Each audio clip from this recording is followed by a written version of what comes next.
A slight change in plans today. I'm coming over here to run these logs. This is an all cherry load. I was going to run it through the 405, but Houston, we have a problem. We have... Why does this keep happening to me? We got a mama bird that's built a nest inside my cleaner. And I just don't have the heart right now, guys. If I move in closer, she's gonna fly away. Oh, there she goes. She gets really mad at me if I come in here and get too close to her nest. What can I say? I just don't have the heart to ruin her nest. So what we're gonna do, it's not like I'm gonna be totally unproductive today. I got other things that I can do. So let's get these things knocked out and let's give mama bird some time to raise this little baby bird. All right, here we go.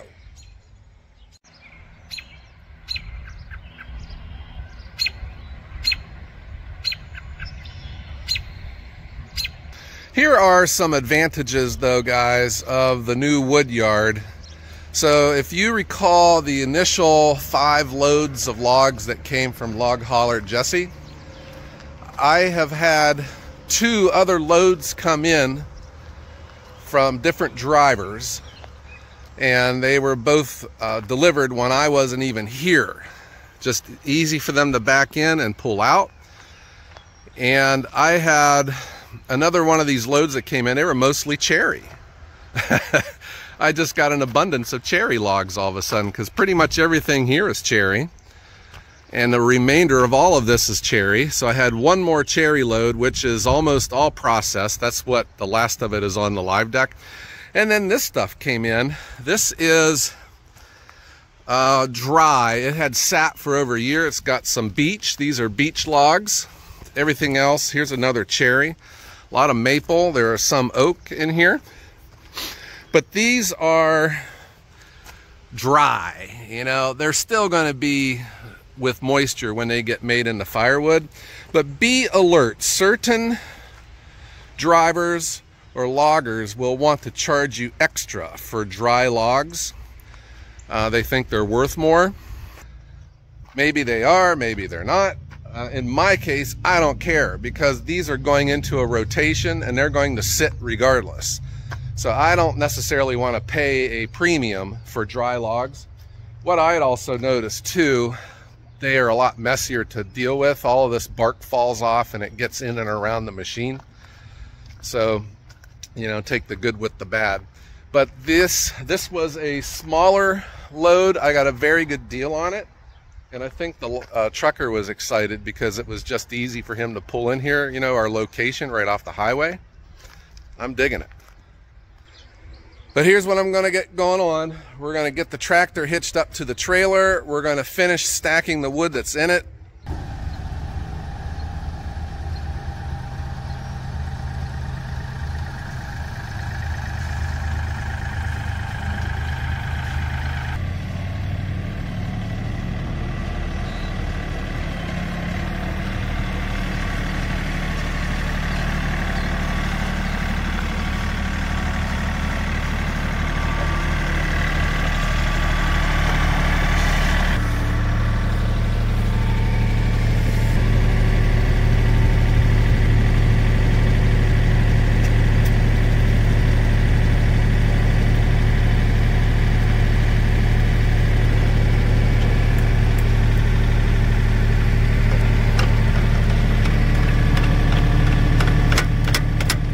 I have learned that you want to get in the habit of celebrating your small victories. Getting hitched up like this without having to hop on and off of your tractor is a small victory.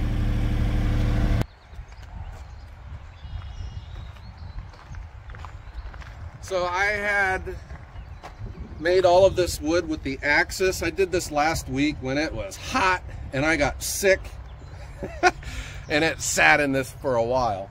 I did come out here one of the evenings when it cooled off and I just stacked this.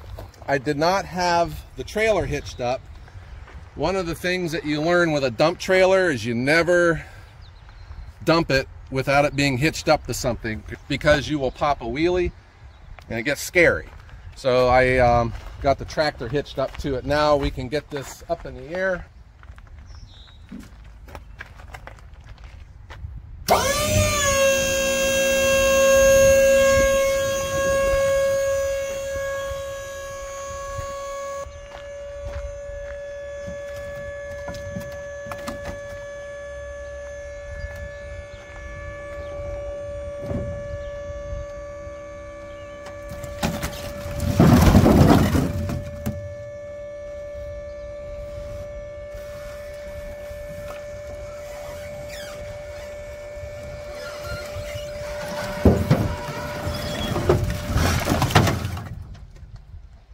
Having these dump trailers is worth their weight, guys. They are awesome. And I mostly use mine as wheelbarrows. I rarely dump on the ground. I put out a short the other day where I dumped wood on the ground. It was kind of exciting. These dump trailers are worth every penny that you pay for them. I bought this one before the prices really went up on them.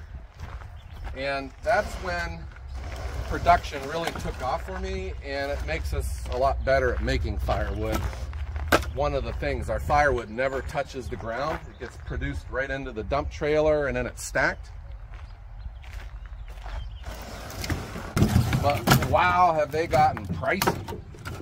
And I just know what I paid for this one is almost half of what they are going for now. And I need to do a video on dump trailers because I've learned a lot about these things. If you're interested in looking at them, I think I could talk to you about the features to pay attention to, especially if you're just going to be hauling firewood with them, because these things are built pretty tough. They can hold a lot of weight, and a lot of weight that doesn't exist with firewood.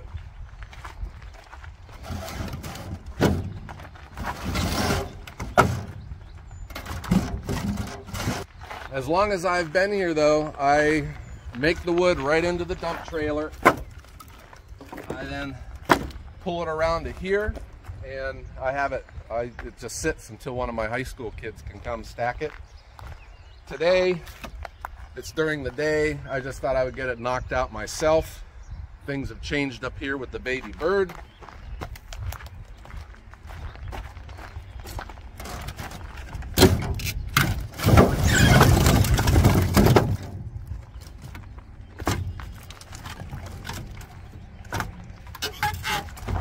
What I had also learned about dump trailers, guys, for me, when I first got this one, I would use them on deliveries, but then I started figuring out the firewood industry, and I got away from delivering that large of a quantity because you're not making as much money.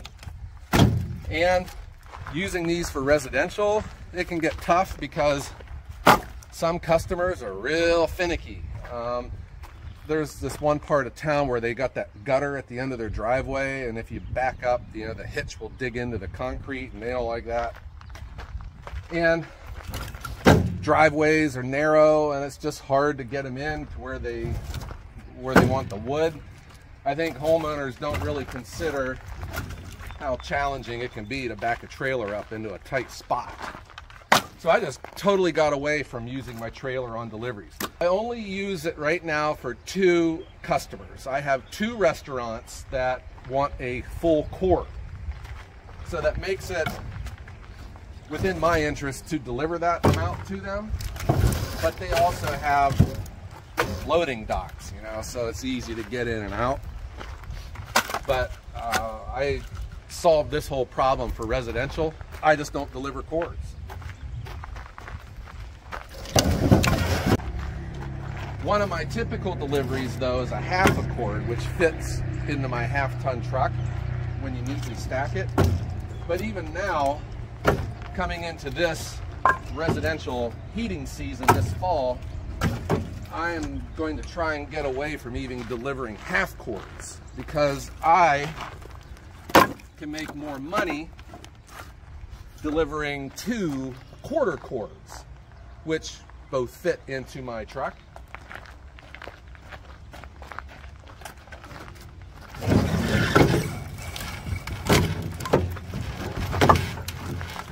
So I'm just trying to figure out how I can make and maximize my income with the wood that I am producing and delivering.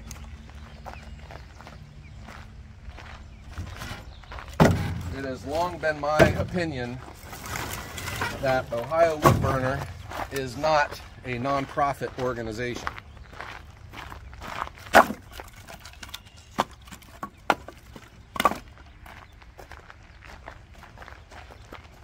And there is nothing wrong with profit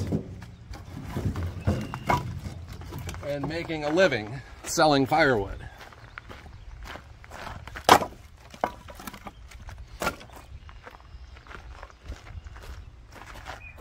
This whole woodyard setup though, guys, is working because I can stack right off the tailgate. Back at the old place, I had it set up where the rows went perpendicular, and I'm running laps, you know, to stack the wood. So I'm getting these stacked a lot faster. And then this will also aid me when loading time comes, because I can just pull my truck in here broadside, just chucking it over the side.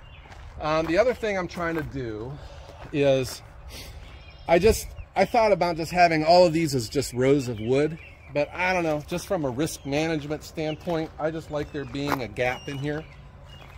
So I have 4 rows. I can get to them on both sides. So the oldest wood is over here.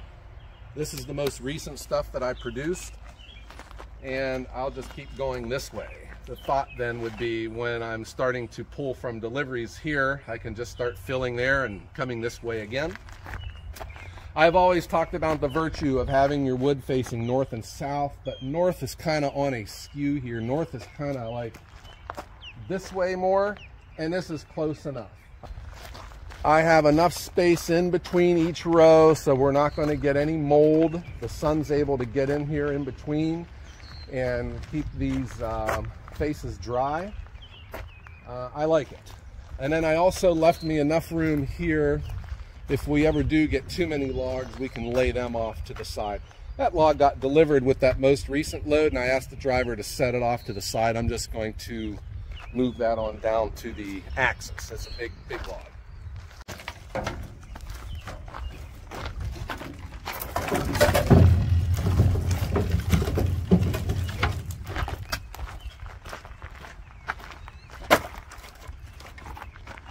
These logs, if you recall my previous video, they were from the big rounds I had taken down to the axis. I bucked those and then split them with the axis. That was in all that heat. But this is how much mess comes off the splitter, because all this went up the conveyor into the bed of the truck. So what I'm going to do now, I'm going to take it and dump it into this corner where I'm going to start putting all of my waste. I'm just wanting to keep this yard tidy. All right, let's get this trailer down and we'll dump all this mess.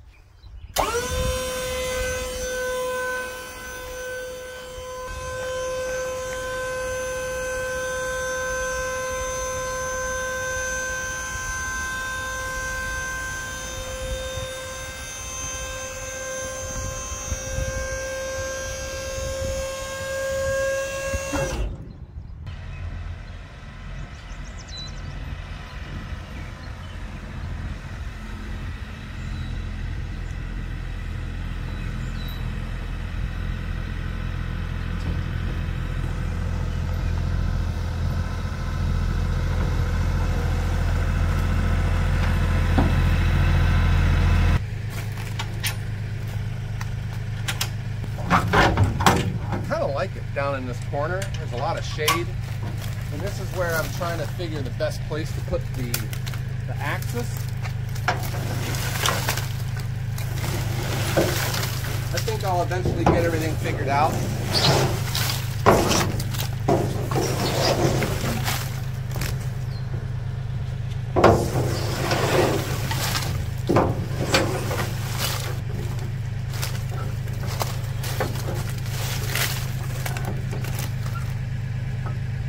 I know a lot of people are annoyed by what I'm doing here,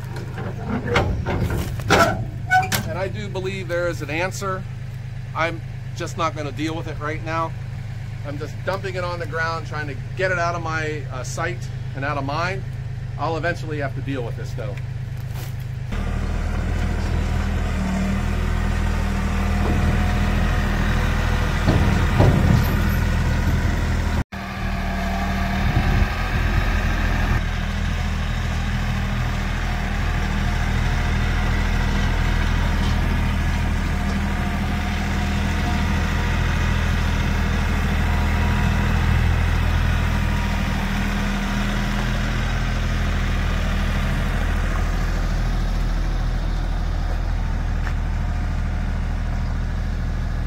I left this piece of wood on the ground to mark, so I always just put it back in the same spot.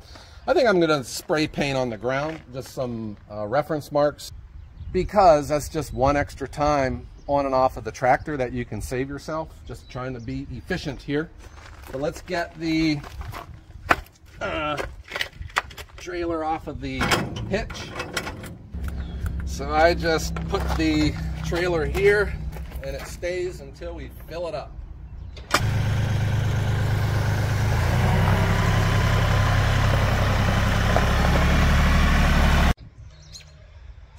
Okay guys, got that work done. I got other stuff that I can do as well. But let's get this bird raised here. I just don't have the heart, guys. Let me know what you think about this though. I'm sure that someone's had to deal with this before. All right, so let's say goodbye from Ohio Woodburners Bird Sanctuary. Mama Robin over there is still mad at me. And I hope everyone has a great day.